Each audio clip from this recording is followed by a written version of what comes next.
Bismillahirrahmanirrahim. Assalamualaikum warahmatullahi wabarakatuh. Alhamdulillahirabbil alamin. Alhamdulillahilladzi ja'alna minan nasihin wa fahamna min ulumil ulama'ir rasikhin. Asyhadu an la ilaha illallah wa asyhadu anna sayyidana Muhammadan abduhu wa rasuluhu amma ba'd. Sidang penonton yang dirahmati oleh Allah. Alhamdulillahirabbil alamin. Syukur kita kepada Allah SWT. Pada pagi ini Allah SWT bangkitkan kita. Dan dapat semula kita bernafas di atas muka Allah SWT. Yang semalamnya kita tidur. Yang disunatkan oleh Islam. Bangun tidur pada pagi ini kita mengucapkan Alhamdulillahilladzi ahyana ba'da amatana wa ilaihin nusyur. Syukur kepada Allah Ta'ala. Pada pagi ini Allah SWT hidupkan saya selepas mati dan kepada Allah Ta'ala tempat kembali. Sebab itulah dalam kehidupan manusia yang bermotivasi ini, bangun saja tidur, dia mesti meletakkan satu self-talk, satu monolog, percakapan yang di dalam jiwa ini dengan sesuatu yang cukup positif. Dan insyaAllah pada pagi ini, kalau diizinkan oleh Allah SWT, mari kita berbicara tentang adab dengan ibu bapa. Oleh kerana kehidupan manusia ini dilahirkan di atas muka bumi Allah Subhanahu wa taala, bahawa mengikut sunnatullah, kelahiran manusia ini adalah melalui ibu dan bapa. Tidak ada kelahiran melalui lain daripada ibu bapa. Lahir pada buluh betung ke, lahir pada pokok kelapa sawit ke, tak ada. Dia semua lahir melalui ibu bapa. Sebab itulah Nabi Isa alaihissalam pun lahir juga daripada seorang ibu yang bernama Maryam. Itu nak ceritakan lahirnya. Jadi oleh kerana kita lahir daripada ibu, ada juga oleh kerana manusia lahir daripada ibu, dan sebab itulah kita mesti memelihara adab. Adab ini adalah merupakan satu tata tertib, satu atur cara, satu penyusunan dalam hidup manusia ni. Adab kepada ibu bapa ni saya nak petik daripada pendapat yang ditulis oleh Abdullah Nasir Ulwan dalam sebuah bukunya yang bertajuk Tarbiyatul Aulad fil Islam, pendidikan anak-anak dalam Islam. Abdullah Nasir Ulwan menyebutkan dalam bukunya, disebut bahawa, kata Abdullah Nasir Ulwan ini, bahawa tanggungjawab ataupun adab terhadap ibu bapa ini adalah merupakan perkara yang tidak boleh tidak. Dipetik daripada hadis Nabi Muhammad sallallahu alaihi wasallam yang Nabi sendiri telah menceritakan adab-adab terhadap ibu bapa. Melalui sebuah kisah disebutkan bahawa katanya telah datang seorang lelaki bertemu dengan Rasulullah sallallahu alaihi wasallam. Lelaki itu datang membawa seorang tua. Lalu Rasulullah sallallahu alaihi wasallam bertanya pada lelaki tadi, "Ya hadza, wahai fulan, wahai saudara, man hadza allazi ma'ak?" Siapakah bersama awak ni? Rasulullah tanya pada pemuda tadi. Lalu Rasulullah jawab, dia kata, "Qala abi." Inilah ayah saya. Dia cakap kepada Rasulullah. Apabila dia menceritakan yang datang bersama dengan pemuda tadi ialah ayah dia, lalu Rasulullah sallallahu alaihi wasallam menceritakan adab-adab ni.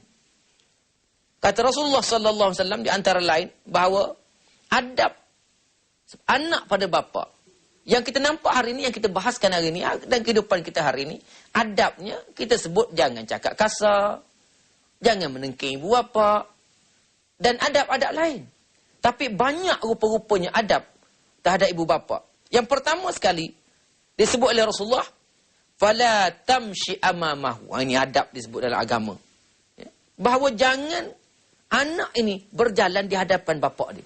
Maknanya kalau dalam kalau sama-sama berjalan, jangan anak berada di hadapan bapa, biar anak berada di belakang bapa. Anak mesti berada di belakang ibu bapa, jangan dia berada di hadapan. Inilah kita nampak adab Islam ni, yang disebut sebagai adab ni. Kadang-kadang kita dengan ibu bapa kita ni, kita ambil kira lah yang ini. Rasa-rasa nak potong, tak kisahlah. Tapi dalam agama disebut jangan berada di hadapan bapa. Ini yang pertama. Dan yang kedua Rasulullah sebut jangan duduk di hadapan ibu bapa. Artinya ibu bapa duduk depan, kita duduk depan dia lagi. Melindung penglihatan ibu bapa. Katakanlah di rumah kita, sambil-sambil menonton TV, syok punya cerita. Bapa menyandar atas kursi. Kita pun angkat kursi, duduk depan bapa kita. Adab dalam Islam menampakkan bahawa ini adalah merupakan adab yang tak baik. Ataupun dalam berbagai-bagai hal, jangan duduk di hadapan muka bapa. Sebab itu orang Melayu pantang larang dia. Kalau orang duduk, orang datang, ibu bapa sedang bercakap, pantang dia melintas depan muka. Pantang orang Melayu. Sebab apa? Sebab ada kaitan dengan agama. Ini adab. Dan adab-adab lain disebut lagi dalam kitab, dalam penulisan Abdullah Nasir Ulwan, dia kata, jangan panggil bapa itu dengan namanya. Rasulullah sebut, fala tad'uhu bi asma'i. Jangan panggil bapa nama. Ayah kita nama Yakub. Panggil Kob, tak sedap. Panggil ayah, panggil abah. Panggillah nama yang cukup hormat. Sebab itu jangan panggil nama bapa kita, nama ayah kita dengan nama dia sebenar. Tak boleh. Ini namanya bahawa anak yang macam tidak beradab. Lebih-lebih lagi lah dengan panggilan-panggilan lain. Barangkali kita letak nama ayah kita tu demikian.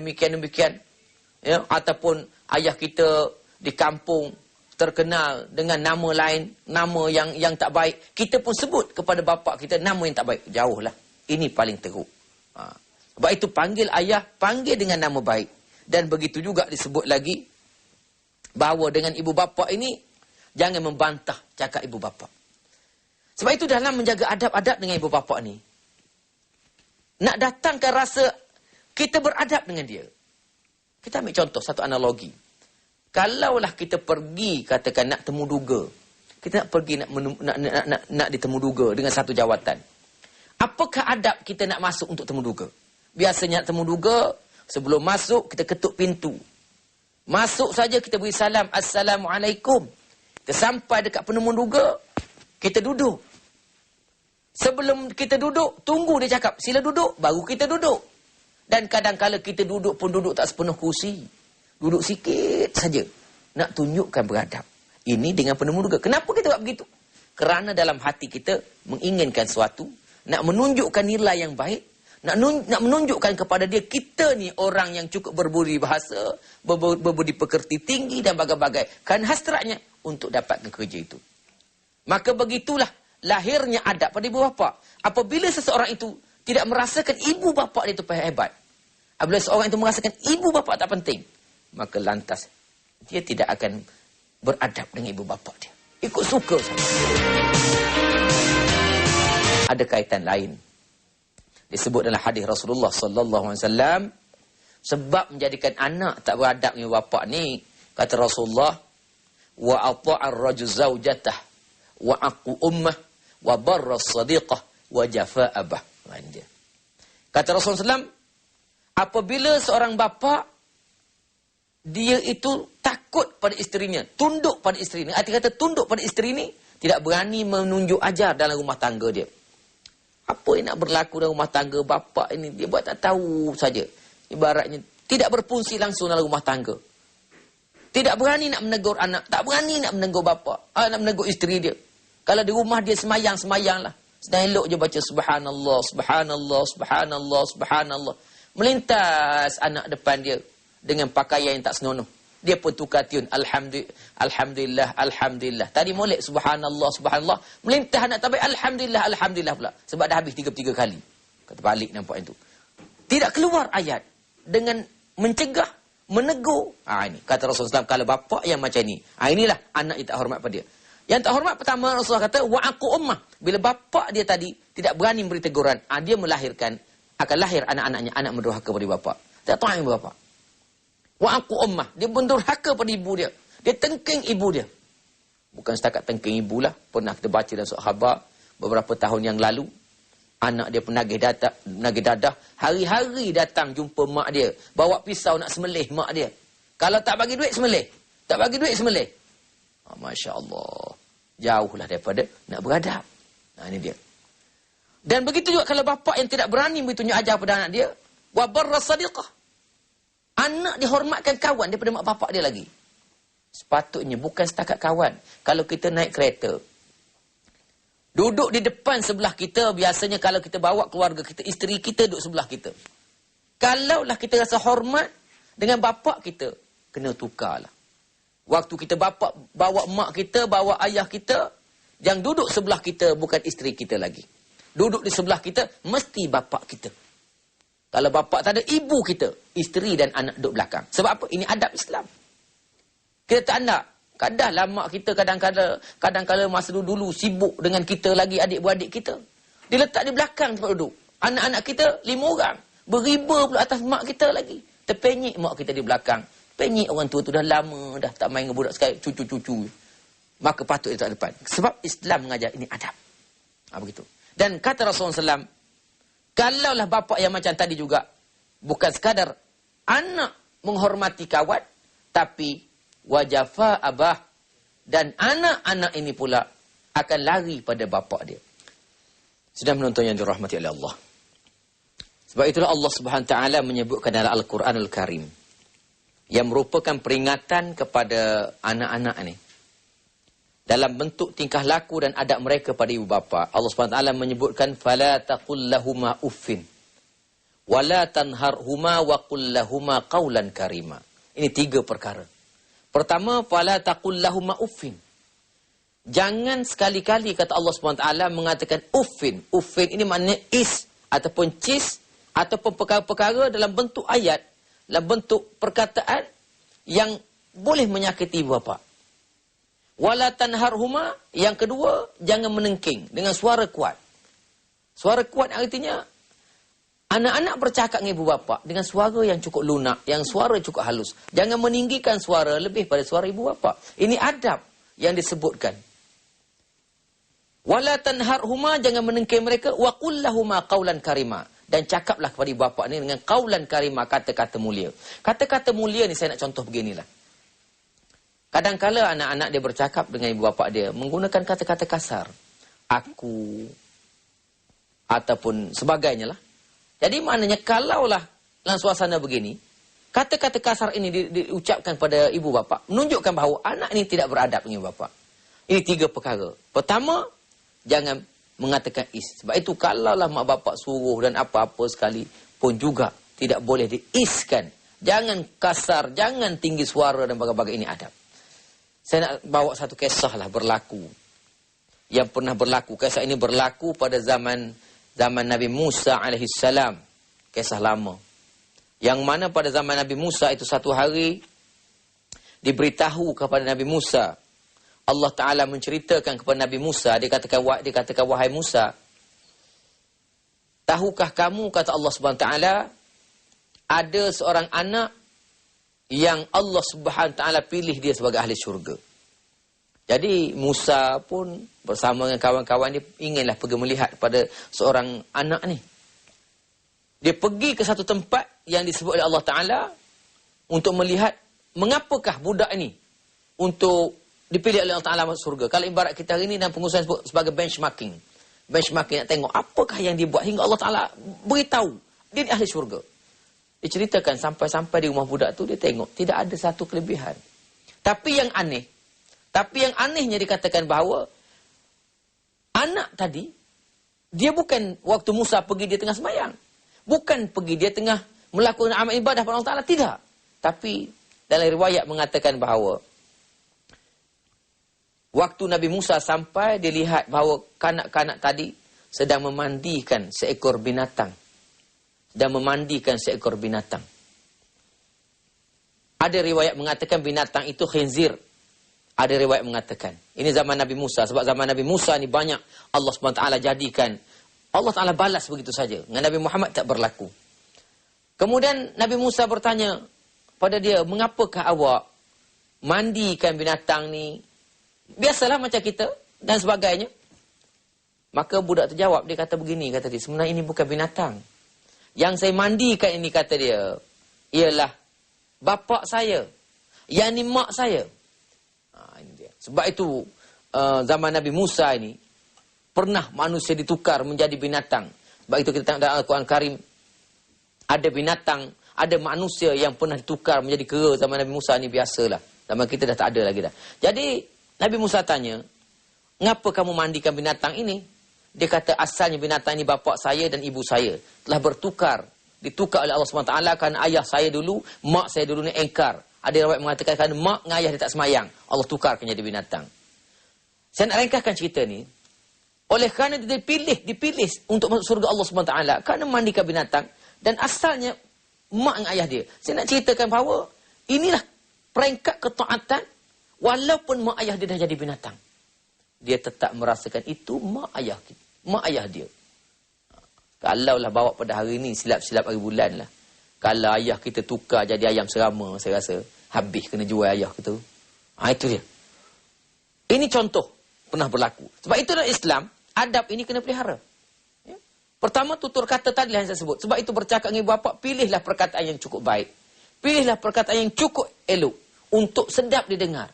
Sebab itu kalau tak suka macam mana pun, jangan kita lari pada ibu bapa. Tak suka macam mana pun dengan ibu bapa kita, jangan.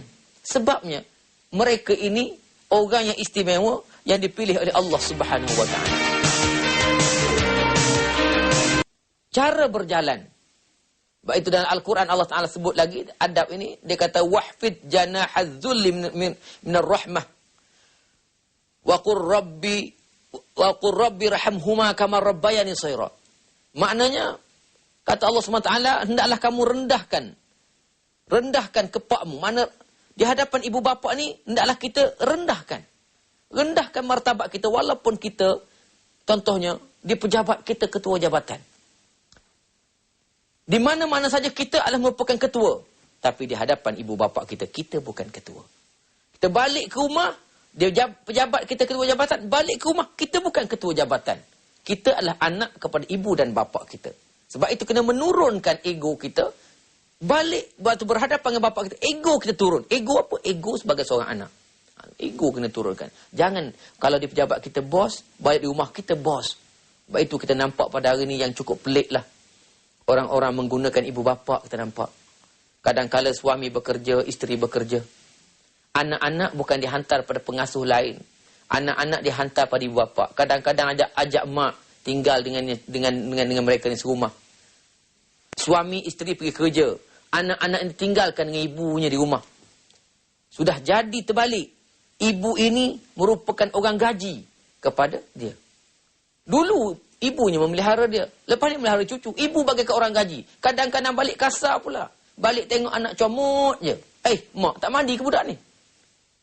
Nampak, inilah pendurhakan. Maka sudah hilang adab.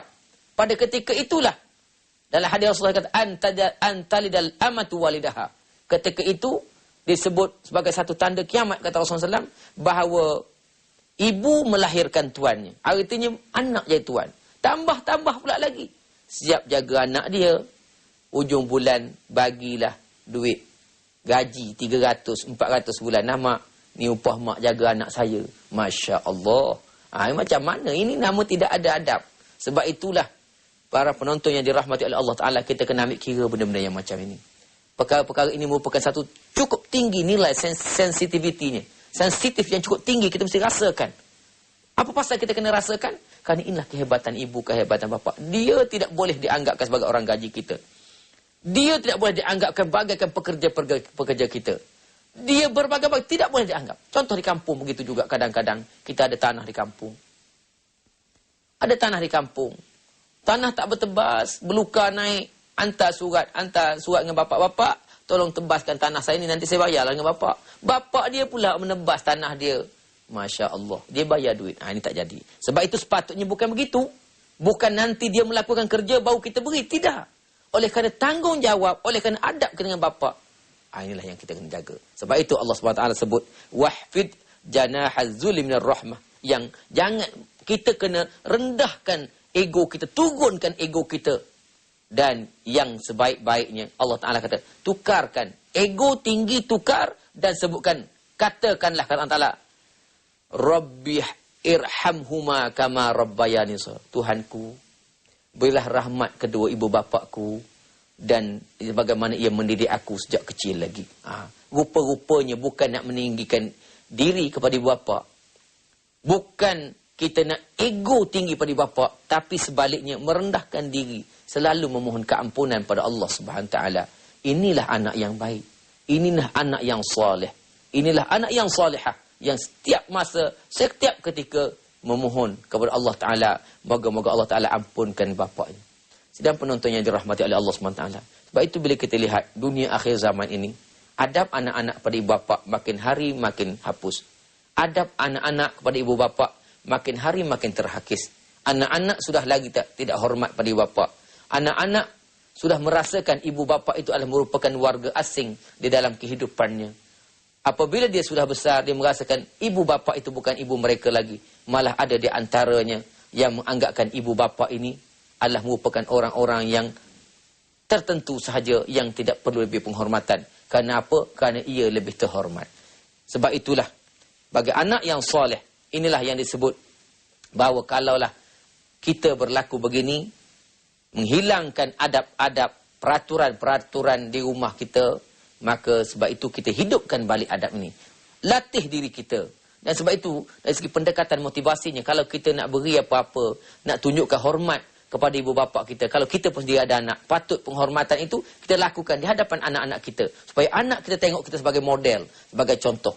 Oh, rupanya ayah saya ni, dia hormat ke datuk ni, dia hormat ke nenek ni, maka saya pun patut jugalah hormat ke datuk, patut hormat ke nenek, dan saya juga mesti patut hormat kepada bapa saya. Bila bapa saya dah tua nanti dia bagai-bagai lagi, ini nak tunjuk depan ni. Ini gaya yang kita nak buat. Dan kalaulah tidak ada contoh-contoh begini, model-model begini, maka payah kita. Sebab itu eloklah kalau hujung-hujung minggu, masa-masa cuti, bawa anak kita balik jumpa dengan bapa kita, datuk pada anak kita, tunjukkan nilai-nilai baik di hadapan bapa kita, supaya anak-anak zuriat kita yang ada, mereka menonton, mereka melihat dan menjadikan model kepada kehidupan mereka. InsyaAllah terlatih anak kita menjadi anak yang beradab pada bapa. Saya rasa sekadar ini saja untuk pagi ini. Moga-moga Allah Ta'ala cuba, moga-moga Allah Ta'ala bentuk kita, dan kita juga mencuba untuk membina diri menjadi anak yang soleh dan solehah. Wassalamualaikum warahmatullahi wabarakatuh.